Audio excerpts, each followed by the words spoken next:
commission a hi pha in poison azat zat a hung leng do ta anu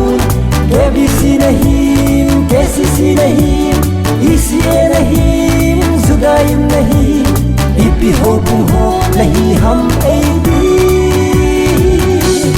सुन हो लहा चे चे नुंगा हेला नोम चे चे इकुम लटम देव देव ilung thim la khang dong dew dew mel che hing sa na mal cha go pha zo ong chal te in ham dong adu zong va a boy thâu ve seventh pay commission a hi pha din answer golding zong a ha le jing ta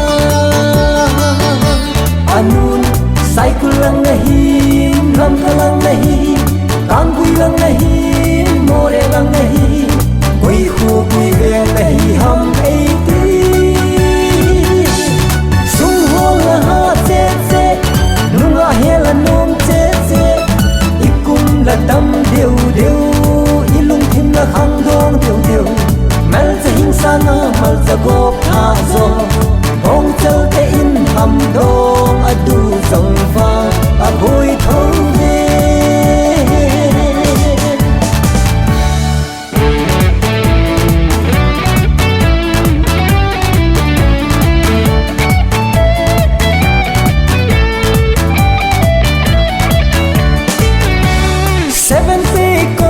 a hi pha din koi sang song azat zat a hum ta anu kuki la pom em tha du la pom em zong la pom em ei la pom em koi phung koi jang nahi hum ei ti chal ke hum do adu zong va a boy thâu ve seven pay commission a hi pha din answer golding zong a ha le jing ta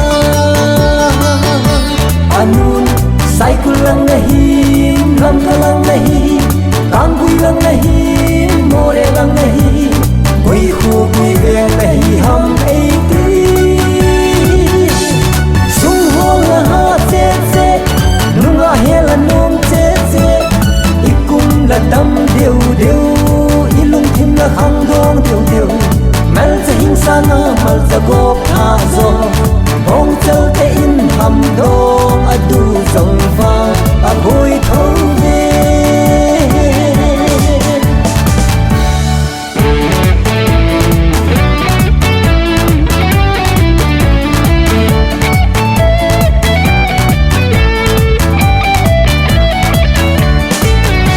seven pay commission a hi pha din koi sang song azat zat a hum ta anu kuki la pom em tha du la pom em zong la pom em ei la pom em koi phung koi jang nahi hum ei ti sung ho la ha che che nunga hela nom che che ikum la tam dew dew ilung thim la khang dong dew dew mel che hing sa na mal cha go pha zo ong chal te in ham dong adu zong va a boy thâu ve sung ho la ha che che nunga hela nom che che ikum la dam dew dew ilung thim la khang dong dew dew mel che hing sa na mal cha go pha zo